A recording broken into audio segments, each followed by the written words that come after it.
from the pages of Wrestling Superstars, Thursday Winter 1985. This issue asks wrestling fans to forget about promotional boundaries, forget about old grudges, and imagine some of the wildest tag teams the sport could possibly produce. Hulk Hogan and Kerry Von Erich, Roddy Piper and Greg Valentine, Kevin Von Erich and Jimmy Snuka, Bob Backlund and Sergeant Slaughter. Add in a revealing interview with United States champion Tully Blanchard, a full-color Kevin Von Erich action gallery, Brutus Beefcake, looking for Hillbilly Jim and the official wrestling ratings, and there is plenty to get through. So let's turn the page and see exactly what Wrestling Superstars was giving fans in the winter of 1985. Before we even reach the contents, the mail order ads are already waiting for us. Foley Belsaw wants to turn you into a locksmith, offering home training, tools, security system instruction, and a professional key machine. Turn the page, and apparently some readers have the exact opposite problem from most modern fitness advertisements. Shape Up is aimed at men trying to gain weight, promising a sturdier and better developed body. Now we reach the contents. Fan forum begins on page 6 with Go Get 'em Dusty, Piper Power, and 2 suggestions. Superstar Portrait number 1 features Gino Hernandez on page 8. Superstar Grapevine brings the latest wrestling news on page 10. Rick Steamboat receives Superstar Portrait number 2 on page 12. Superstar Quotebook begins on page 14. Jimmy Valiant gets Portrait number 3 on page 18, followed by Hacksaw Jim Duggan on page 20. The feature stories begin on page 22 with the Superstar interview with Tully Blanchard. Page 26 asks why Ric Flair does not like Buddy Landell. Page 28 has Brutus Beefcake disposing of Mr. Wrestling 2 and demanding Hillbilly Jim. Then beginning on page 31 comes the centerpiece of the issue, Dream Tag Teams. Adrian Adonis and Magnificent Morocco, Roddy Piper and Greg Valentine, Kevin Von Erich and Jimmy Snuka, Terry Taylor and Magnum TA, The Great Kabuki and Chris Adams, Bob Backlund and Sergeant Slaughter, Tully Blanchard and Buzz Sawyer, King Kong Bundy and Big John Studd, George Steele and Bugsy McGraw, and finally Kerry Von Erich and Hulk Hogan. Kevin Von Erich also receives the Superstar data sheet and the full-color action gallery, while the issue closes with the official wrestling ratings and ratings analysis. Stanley Weston is president and publisher. Peter King is editor-in-chief. Bill Apter is senior editor. Stuart M. Sachs is managing editor. And Craig Peters is associate editor. The assistant editors include Eddie Elner, Richard Counties, Jeff Ryan, Michael Steinke, and Chaz Fenn. Kenneth Morgan is art director. Carl Lavac handles production. And Charles Foster is art associate. So cover photography is credited to Bill Apter, while the action gallery photographs come from Buddy Myers and Bill Apter. Turn the page, and Pro Wrestling Illustrated is promoting Lords of the Ring, Superstars and Superbouts, a home video hosted by Gordon Soley and Bill Apter. The tape promises major wrestling highlights, including Kerry Von Erich defeating Ric Flair for the NWA World Championship, the Von Erichs against the Freebirds, Junkyard Dog against the Missing Link, Roddy Piper against Greg Valentine in the dog collar match, Ric Flair against Harley Race inside a steel cage, Abdullah the Butcher against Carlos Colon, action involving the Road Warriors and Fabulous Ones, Dusty Rhodes against Tully Blanchard, Jerry Lawler against Bill Dundee, and features on stars like Rick Steamboat, Wahoo McDaniel, Adrian Street, and Jimmy Valiant. The tape even promises rare footage of Ric Flair regaining the NWA title from Kerry Von Erich in Japan, Harley Race winning his first NWA World Championship, a tribute to David Von Erich, Andy Kaufman against Jerry Lawler, and a rock and wrestling video. Now we arrive at fan forum. The page opens with Abdullah the Butcher attacking Dusty Rhodes, and the first letter is a message of support to the American dream. The reader points out that Dusty has already survived Harley Race, Kevin Sullivan, and countless other enemies, and now has Tully Blanchard, Baby Doll, Paul Jones, and Abdullah the Butcher coming after him. Another reader offers 2 suggestions, asking for a feature on wrestling's greatest physiques and a full-color action gallery featuring Tito Santana. Another letter praises the Lords of the Ring video, especially Junkyard Dog against the Missing Link, Piper against Valentine and the George Thorogood music sequence. And after another Foley Bellsaw advertisement, this time offering small engine repair training, Superstar Portrait Number 1 gives us a full-page photograph of Gino Hernandez. Then one of the most famous old magazine advertisements appears, Charles Atlas and the insult that made a man out of Mac, promising that dynamic tension can begin producing results in only 7 days. Then it's time for Superstar Grapevine. Dusty Rhodes is still dealing with the aftermath of Baby Doll's 30 days of service. According to Dusty, Baby Doll left him with more than $20,000 in bills covering airfare, hotels, limousines, bar tabs, and recreation. Baby Doll sees it differently. She says Tully Blanchard normally pays her expenses, so if Dusty was benefiting from her services, Dusty should have been responsible for those bills. The Grapevine then moves to Rick Steamboat. Steamboat has established himself in the WWF Top 10, and that has made him a target for Magnificent Morocco. During a televised match, Mr. Fuji attacked Steamboat with Steamboat's own belt, choking him before Morocco and Fuji used the belt to hang him from the top rope. Steamboat says he actually welcomes the increased danger because he needs challenges to improve himself. Superstar Portrait Number 2 belongs to the Dragon, Rick Steamboat, and after another mail-order advertisement, we reach Superstar Quotebook. Captain Lou Albino says, George the Animal Steel is misunderstood and underestimated. Buddy Roberts responds to criticism from the Road Warriors over the Freebirds wearing Confederate makeup, insisting the Freebirds were doing it long before Hawk and Animal ever came along. Randy Savage says his macho body and macho fist are headed directly toward the top of the WWF and says whichever manager he eventually chooses will be lucky because that person will be managing the future WWF World Champion. Crusher Khrushchev says nobody will drive a wedge between him and the Koloffs. Les Hernandez says he is not afraid of Billy Jack Haynes. Steve Williams talks about receiving 108 stitches around his right eye and says doctors told him he might never wrestle again. But he wrestled another match that very same day and won. Kevin Von Erich says he has had enough of Chris Adams and would rather move on with his career. Harley Race reminds everyone that he has held the NWA World Championship 7 times and says that alone should guarantee him another opportunity against Ric Flair. General Skandor Akbar dismisses Magnum TA's attack on Kamala at the Great American Bash. Wahoo McDaniel praises Billy Jack Haynes as one of the greatest young wrestlers in the sport. Tully Blanchard says Baby Doll studied Dusty Rhodes during her 30 days with him and brought all that information back to Tully. Ric Flair says Magnum TA, Nikita Koloff, Kevin Von Erich, and everybody else have tried to take the 10 pounds of gold and failed. According to Flair, nobody ever will. After 2 pages offering old copies of Inside Wrestling and The Wrestler for $3 each, Superstar Portrait Number 3 belongs to the Boogie Woogie Man, Jimmy Valiant. Wrestling Superstars then offers a combination subscription called Go First Class, giving readers 4 issues of Wrestling 85 and 4 issues of Wrestling Superstars for $15. Superstar Portrait Number 4 follows with Hacksaw Jim Duggan.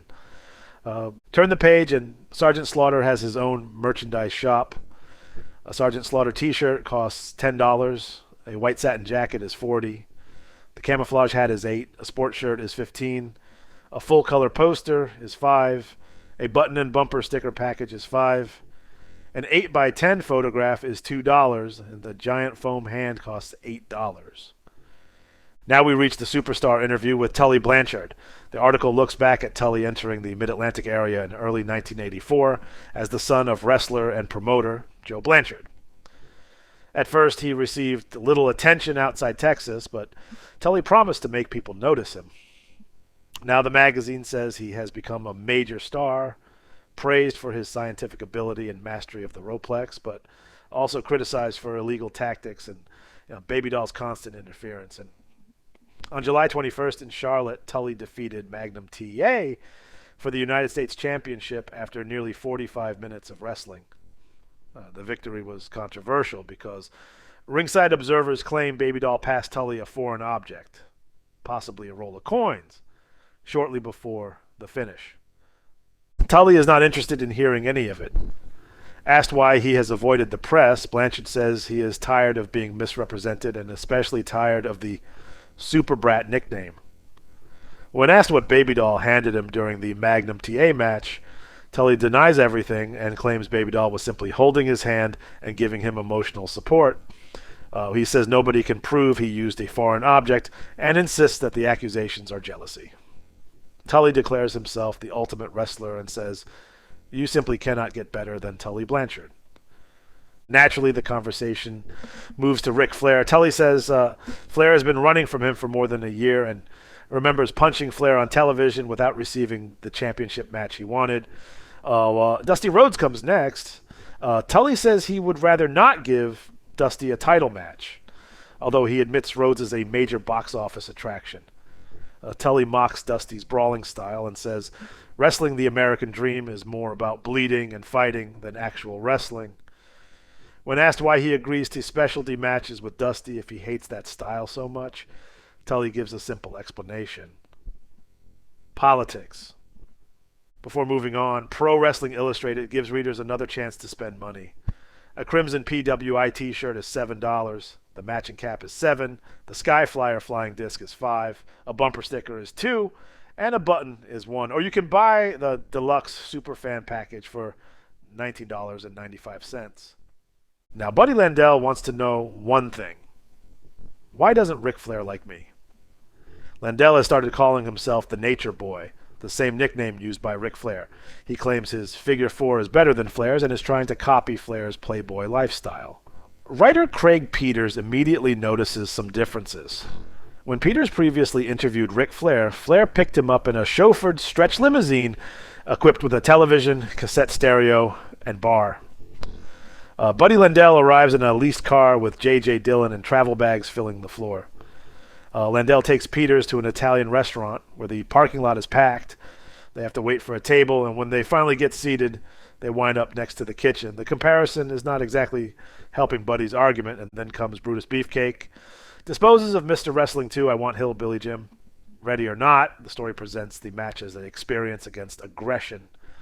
Mr. Wrestling 2 is the seasoned, masked veteran, while Beefcake is the younger and more vicious wrestler who has already helped injure Hillbilly Jim and is openly talking about breaking his other leg. Writer Matt Brock tells the story partly through an argument with a very enthusiastic female Beefcake fan sitting beside him. Wrestling 2's experience gives Beefcake trouble early, with the veteran using knee lifts and movement to send Brutus outside the ring. But eventually, Beefcake's size, aggression, and willingness to ignore the rules become too much. According to the article, Brutus has a piece of metal concealed inside his glove. At about the 12-minute mark, Beefcake pins Wrestling 2. Now we reach the special section, Dream Tag Teams. Wrestling Superstars says some of wrestling fans' greatest pleasures come from matches that exist only in the imagination. What if wrestlers from different promotions could meet? What if bitter enemies could settle their differences and become partners? What if wrestling politics simply did not matter? The magazine presents 10 fantasy combinations and argues that every one of them could make an impact if somehow brought together. The first dream team is Adrian Adonis and Magnificent Morocco. The magazine considers both men underrated scientific wrestlers. Neither is known for trusting others, but Wrestling Superstars actually sees that as a strength, because the team would be based on practicality rather than friendship. Both can wrestle scientifically, both can fight brutally, and neither is easy to predict. If they could control their egos, the magazine believes they could become a serious threat to WWF Tag Team Champions Barry Windham and Mike Rotundo. Next is one of the strangest combinations in the section, Roddy Piper and Greg Valentine. Wrestling Superstars knows the two men have tried to destroy each other, but argues that grudges do not always last forever in wrestling. Piper has alienated many potential allies and needs someone capable of challenging him mentally as well as physically. Greg Valentine could be that man. Valentine is described as enormously talented but inconsistent, while Piper's cunning could help organize the Hammer's natural ability. The magazine admits the team would be extremely volatile, but says that, at their best, Piper and Valentine could be a powerhouse. The third Dream Team pairs Kevin Von Erich with Superfly Jimmy Snuka. Wrestling Superstars says Snuka's WWF career has been losing momentum and suggests that a change might help him. Kevin, meanwhile, constantly needs reliable allies because the Von Erich family remains a target for rule breakers. From a wrestling standpoint, the magazine loves the possibilities. Kevin's dropkicks and aerial movement combined with Snuka's Superfly leap could create an attack few teams could handle. The magazine imagines Kevin knocking an opponent flat and Snuka immediately coming off the top rope. Before continuing, we stop for Kevin Von Erich's Superstar datasheet and full-color action gallery. Kevin is listed at 6'2" and 239 pounds, with the nickname the Golden Warrior. His favorite arena is Texas Stadium, and his favorite wrestler is Fritz Von Erich. The action gallery shows Kevin's speed, strength, and aerial ability, including images from the long-running Von Erich and Freebird feud, and a Madison Square Garden appearance against Johnny Rodz. The gallery is followed by other viewpoints. Ric Flair says the Von Erich family has become a thorn in his side and dismisses Kerry's championship victory over him as a fluke. Chris Adams says he feels hatred and disgust whenever he sees Kevin.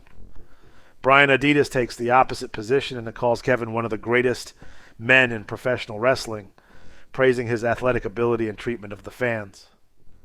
Gary Hart calls Kevin a liar and an embarrassment to the sport. Iceman Parsons marvels at Kevin's jumping ability and says he is proud to call Kevin a friend. Back to the Dream Teams, and next we have Terry Taylor and Magnum TA. The magazine says this pairing has the best chance of actually becoming reality because Taylor and Magnum are already close friends and came through many of the same early career experiences together. Wrestling Superstars believes their friendship would make them less vulnerable to ego problems and betrayal.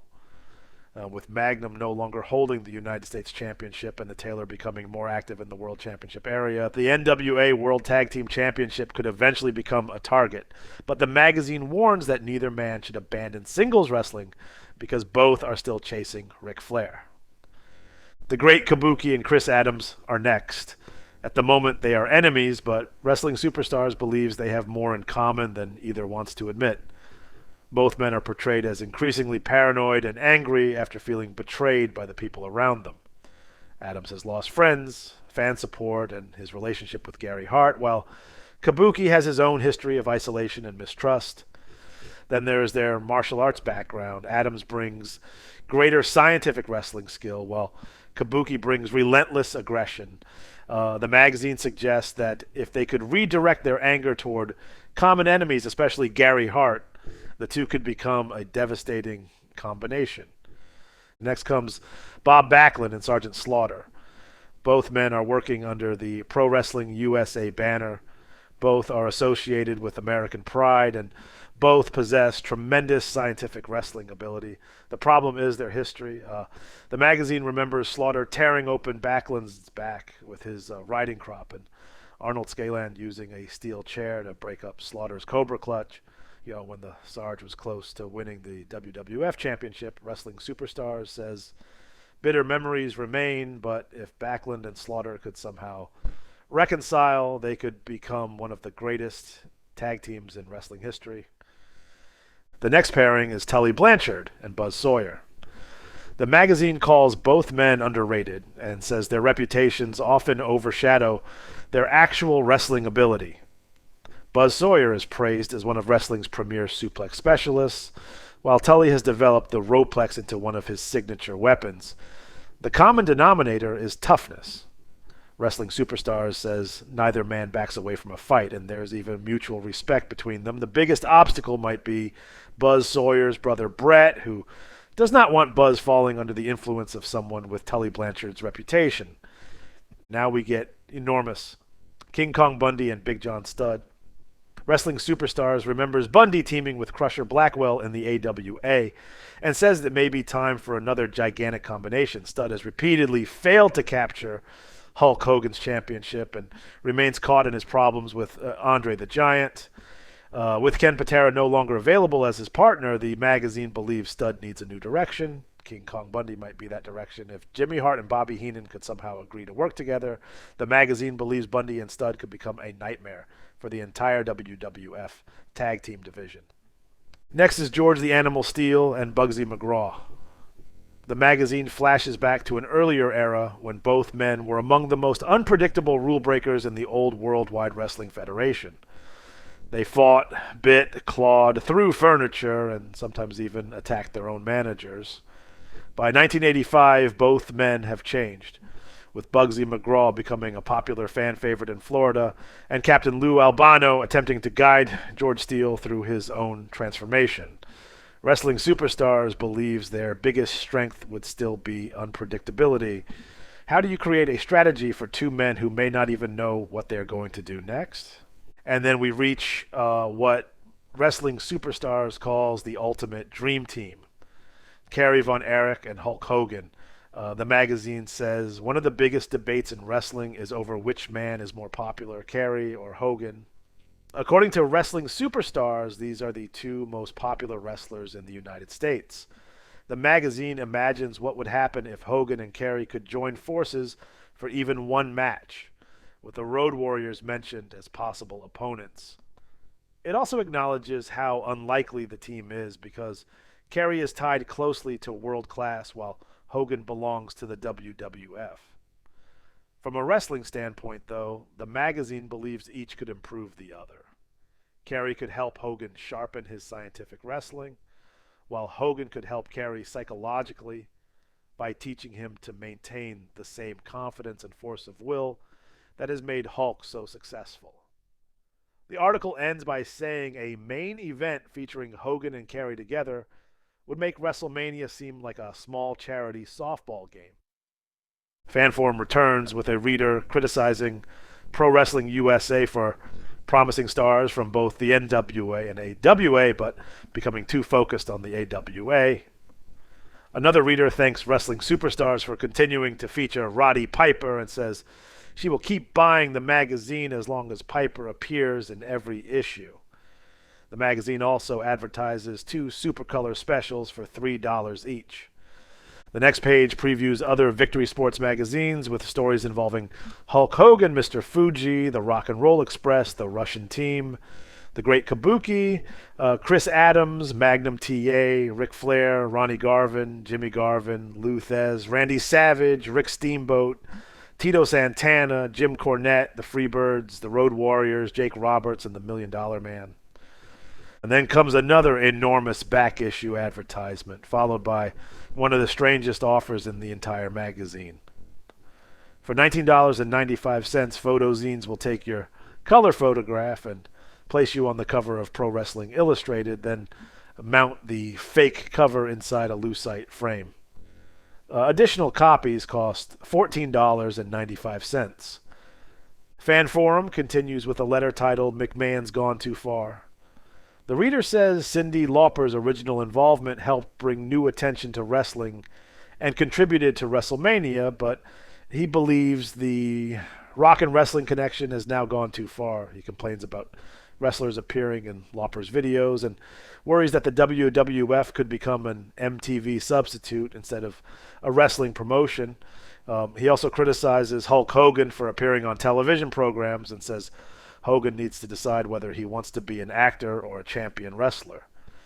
The next few pages are loaded with mail order offers from Mike Marvel's scientific isometrics to Swiss Army-style knives, pocket spy scopes, weight gain products, classified advertisements, government surplus directories, fake-looking identification cards, badges, nightsticks, bodybuilding programs, handcuffs, and weighted wristbands called hammer fists. It is exactly the kind of mail-order chaos that made old wrestling magazines feel like their own little universe. Then we return to the Tully Blanchard interview. The discussion goes back to Baby Doll's 30 Days with Dusty Rhodes. Tully describes it as captivity and claims he secretly remained in contact with Baby Doll, although he refuses to say how. Asked about his strongest competition as United States champion, Tully praises Black Bart as one of the toughest wrestlers in the Mid-Atlantic, while still placing himself above everybody. He also mentions Dick Slater and Kevin Sullivan. The interviewer then brings up another accusation against Baby Doll, that she supposedly handed Black Bart a foreign object when Bart won the national championship from Ronnie Garvin. Tully responds with silence. The conversation moves to Wahoo McDaniel, and Tully says he used Wahoo to help himself get established and earn a television title opportunity. Before leaving, Tully says he has to pick up silver earrings with emeralds for Baby Doll, complete with his initials. Finally, he is asked whether he will attend a West Texas State reunion involving former students who became wrestlers. Tully says not if Dusty Rhodes is there, and that closes the Superstar interview. The magazine keeps the mail order machine moving with old annuals, picture books, and Superstar issues, followed by weight loss capsules, tooth whitening products, and more weight gain programs. Then Superstar Grapevine returns. Nick Bockwinkel and Larry Zbyszko have been teaming for nearly 3 months and believe they are ready to challenge the Road Warriors for the AWA World Tag Team Championship. Ray Stevens praises the combination, saying Zbyszko brings youth and psychological warfare, while Bockwinkel provides experience, tactics, and strategy. The Grapevine then moves to Terry Taylor and national champion Black Bart. Taylor says Bart has something he wants, the National Heavyweight Championship. During an appearance on World Championship Wrestling, Bart confronts Taylor and slaps him across the face. Taylor slaps him right back. Bart later says Taylor will get his title match but will not take the championship, while Bart is also watching for Ronnie Garvin because he would enjoy another opportunity to hurt him. Page 63 gives us the official AWAT shirt catalog. Every shirt costs $10 with designs for the Tonga Kid, Sergeant Slaughter, the Road Warriors, Wild Samoans, High Flyers, Rick Martel, Legion of Doom, Baron Von Raschke, Mr. Electricity, and Jimmy Garvin. Page 64 announces a warehouse clearance of rare back issues.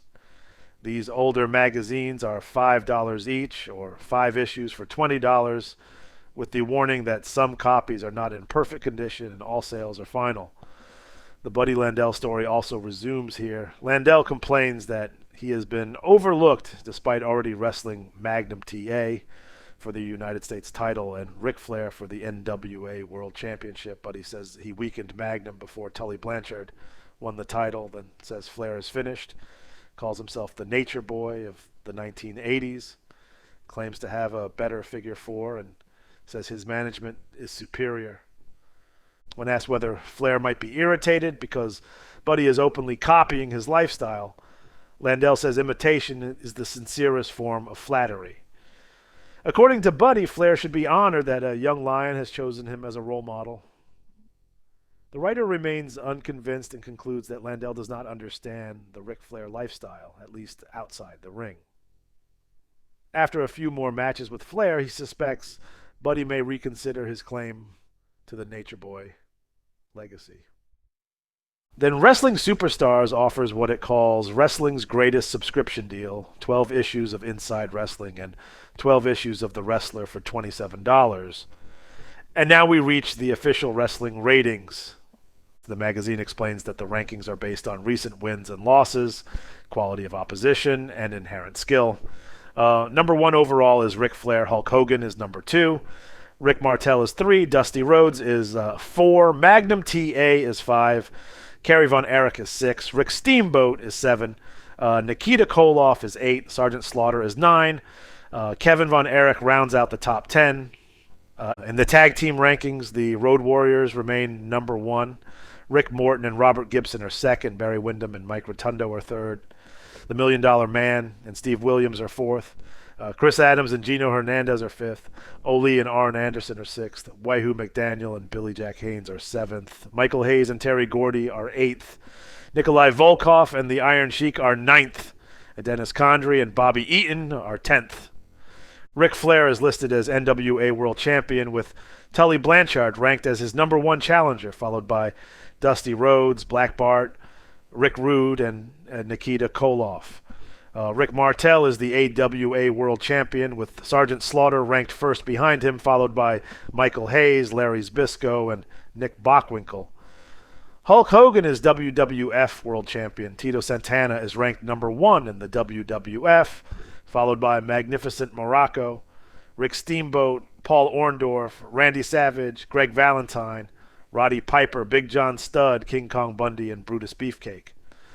In the World Championship area, Tully Blanchard is number one, followed by Black Bart, Dusty Rhodes, Magnum TA, Terry Taylor, Nikita Koloff, Manny Fernandez, Dick Slater, Jimmy Valiant, and Kevin Sullivan. The regional rankings continue with Iceman Parsons number one in world class, followed by Brian Adidas, Kevin Von Erich, Chris Adams, and Kerry Von Erich. The Nightmare leads Mid-South, followed by Dick Murdoch, Hacksaw Jim Duggan, Butch Reed, and Jake Roberts. Rick Rude leads Florida. Jerry Lawler is number one in the Mid-Southern rankings. Jerry Blackwell leads Missouri, with Harley Race second and Kerry Von Erich third. Mike Miller holds the number one position in the Northwest.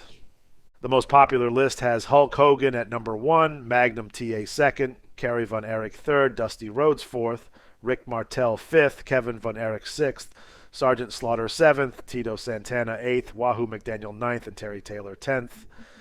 The most hated wrestler in the country is Roddy Piper. Tully Blanchard is second. Chris Adams is third. The $1 Million Man is fourth. Nikita Koloff is fifth. Randy Savage is sixth. Rick Rude is seventh. Greg Valentine is eighth.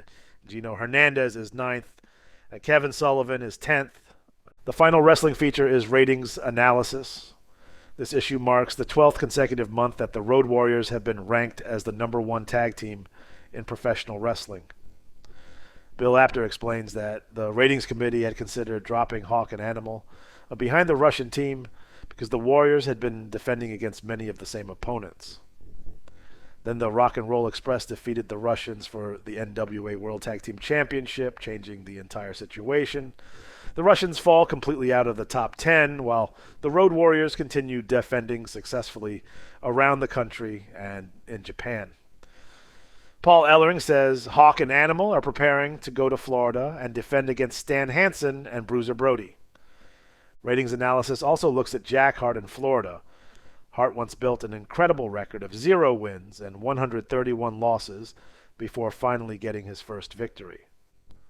On July 23, 1985, he defeated Mike Graham in the final round of a tournament to win the Florida Championship. That victory places Jack Hart second in the Florida rankings behind Rick Rude. The column then looks back at rankings from 2 years earlier. At that time, the Road Warriors were only 6th among tag teams. Hulk Hogan was not ranked at all. Junkyard Dog was North American champion and number one in Mid-South. Rick Martel was number one in the AWA, and Roddy Piper was actually ranked 5th among the most popular wrestlers. The magazine closes the ratings section by reminding readers that magazines take time to print and distribute, so titles can change hands after the rankings have already been finalized. Turn the page, and there is one final weight gain advertisement, this time for the Gain Plan, promising readers they can add 5, 10, or 15 pounds. And finally, the back page gives us Wrestling's Best. Pro Wrestling Illustrated, Inside Wrestling, and The Wrestler. 3 magazines bringing readers 36 issues every year. Pro Wrestling Illustrated promotes its full-color centerfolds. Press conference interviews, Wrestling Inquirer news and ratings. Inside Wrestling promises hot seat interviews, one-on-one confrontations, Where Are They Now features, and capsule profiles.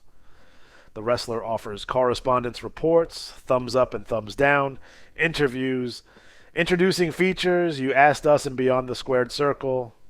The Triple Crown subscription gives you 12 issues of each magazine, 36 wrestling magazines in total, for $42. And that closes Wrestling Superstars Winter 1985. See you next time.